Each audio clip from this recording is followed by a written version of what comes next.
기획재정부는 오늘 부동산 정책 관련 관계부처 합동 브리핑을 가졌습니다. 기획재정부 방기선 1차관은 제1차 부동산 관계장관회의에서 확정한 임대차 시장 안정 방안 및 3분기 추진 부동산 정상화 과제에 대해 밝혔습니다. 들어보시겠습니다.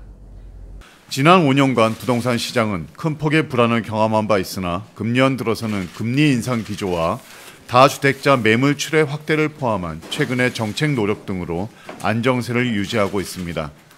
매매의 경우 서울, 수도권 등 주요 지역 주간 가격 상승률이 보합, 완화 흐름을 유지하는 가운데 전세도 시장에서 임차인보다 임대인이 더 많은 임차인 우위 현상이 이어지며 하향 안정세가 이어지고 있습니다. 앞으로도 주택가격 고점인식 확산, 금리 부담 확대 등으로 부동산 시장 안정세가 지속될 것으로 전망됩니다. 다만 단기적으로는 임대차 시장을 중심으로 일부 불안 요인에 대한 우려도 제기되고 있습니다.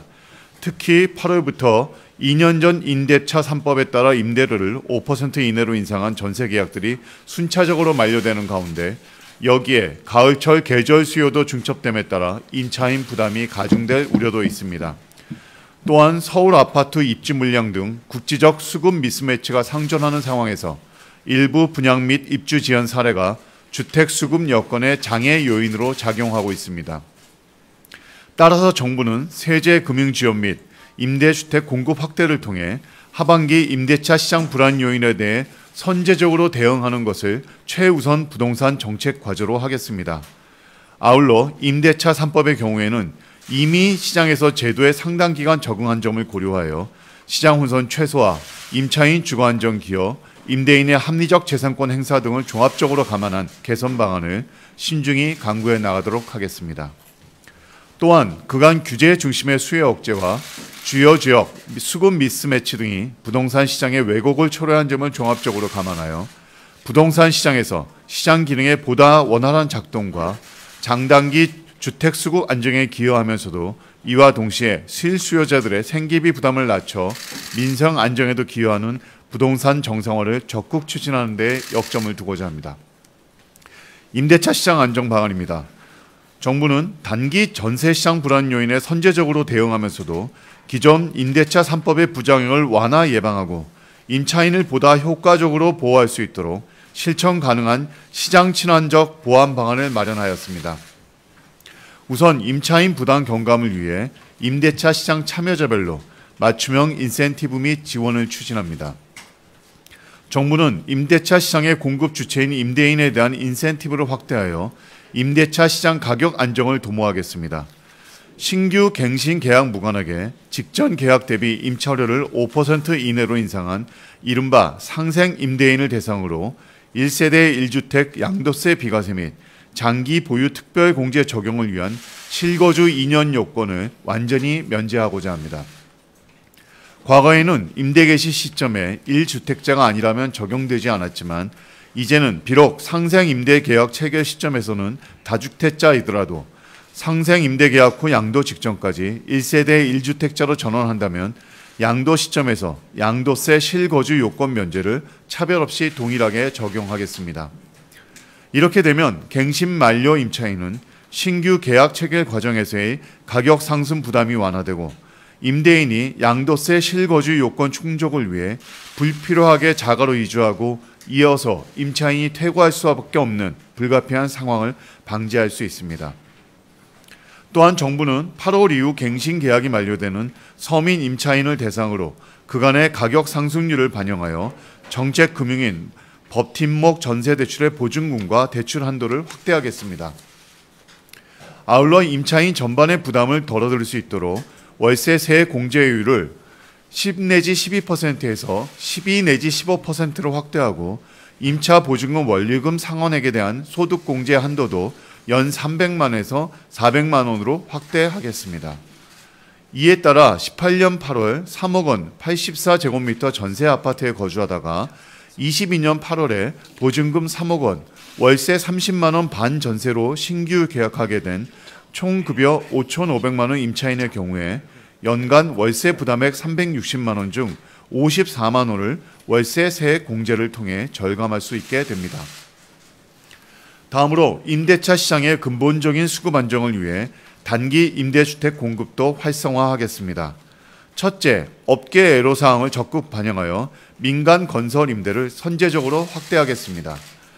법인사업자는 주택 양도 시 20%의 법인세가 추가 과세되는데 건설 임대주택 의무 임대기간 10년을 충족한 후에 주택을 양도하는 경우 법인세 추가 과세가 배제되는 주택 가액 기준을 현재의 6억 원에서 9억 원으로 상향 조정하겠습니다. 이로 인해 서울에서 건설 임대 아파트의 사업성 확보에 큰 도움이 될 것으로 기대합니다. 또한 개인 사업자 대상 양도세 장기 보유 특별공제 등 원활한 건설 임대 사업을 위해 꼭 필요한 혜택의 적용 기한도 24년 말까지 연장하겠습니다. 민간 건설 임대주택에 대한 종부세 합산 배제 혜택이 적용되는 주택의 범위를 폭넓게 확대하여 서울 수도권에서 건설 임대가 착공되도록 적극 유도하겠습니다. 둘째, 미분양 리스크 완화, 사업성 제고 등을 통해 건설 임대뿐 아니라 다양한 형태의 단기 주택 공급도 촉진하겠습니다. 건축구 미분양 주택에 대해서는 인허가 유형, 거주 여부와 무관하게 5년간 종부세를 합산 배제하여 일시적 미분양에 따른 과도한 보유세 부담을 낮춰주어 주택 공급 사업 리스크를 완화하겠습니다. 또한 공공기관이 공공임대 활용 목적으로 민간 건설주택 매입을 사전에 약정하는 경우 해당 민간 주택의 용적률을 1.2배 확대 적용하여 주택 공급 효과는 높이고 민간 사업성 확보도 지원하겠습니다. 셋째, 각종 불합리한 실거주 의무 등을 개선하여 시장의 임대 매물 유통 물량을 확대하겠습니다. 규제 지역 내에서 주택담보대출을 받을 경우 기존 주택 처분기한을 현행 6개월에서 세법상 일시적 2주택자에 대한 기준이 2년까지 완화하고 무주택자의 주택 구입 제한 요인으로 작용했던 신규 주택 전입 제한도 폐지하겠습니다. 이러한 조치들로 인해 주담대 대출을 통한 주택 구입자가 규제 이행 과정에서 거주 중인 임차인의 퇴거를 요구하는 상황이 대폭 감소할 것으로 기대됩니다. 아울러 분양가 상한제 적용 주택의 분양자를 대상으로 최초 입주 가능일부터 즉시 적용되는 현재 최대 5년 실거주 의무를 주택의 양도, 상속, 증여 이전까지만 준수하면 되도록 개선하겠습니다. 이로 인해 향후 대규모 입주가 진행되는 서울, 수도권 분상제 적용 주요 단지에서 분양을 받은 사람들의 즉시 입주가 강제되지 않아 뚜렷한 전세 가격 안정 효과가 시현될 것으로 기대됩니다. 다음은 3분기 추진 부동산 정상화 과제입니다. 3분기 과제는 5월 30일 민성대책, 6월 16일 새 정부 경제정책 방향에 더하여 세제, 금융, 공급 등 부문별로 국민 주거생활 안정 및 장단기 시장 수급 불안 해소에 기여할 수 있는 과제들을 총망라하였습니다. 우선 과도한 세 부담 완화를 위한 세제 정상화입니다. 첫째, 과도하고 불합리한 종부세 부담을 정상화하겠습니다. 지방 저가주택, 일시적 2주택, 상속주택 등 불가피한 사유로 다주택이 된 경우에 1세대 1주택 판정 시 주택수 제외를 적용하기 위한 요건을 근본에 구체화합니다.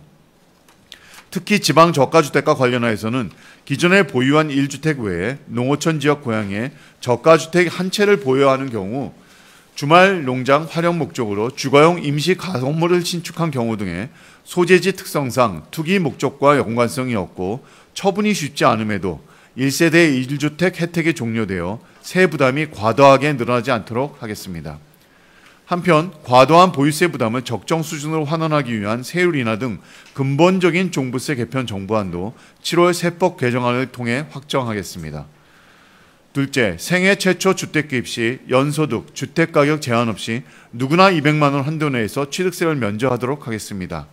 이를 통해 수혜 가구가 연간 12만 3천호 가구에서 약 25만 6천 가구로 2배 이상 대폭 확대될 것으로 예상되며 소득기준, 가격기준 경계에서 발생하던 문턱 효과가 해소되어 국민들의 내 집 마련 실현에 보다 도움될 것으로 기대합니다.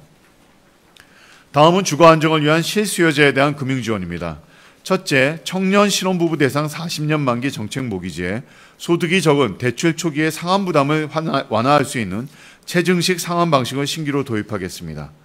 둘째, 저가 1세대 1주택을 보유한 저소득층을 대상으로 주택연금 월 지급금이 최대 20%까지 우대되는 우대형 주택연금 제도가 보다 적극적으로 활용될 수 있도록 가입 대상 주택가액 한도를 1.5억 원에서 2억 원으로 확대하고 3년 이내 해지 시 초기 보증료 환급도 가능하도록 개선하겠습니다.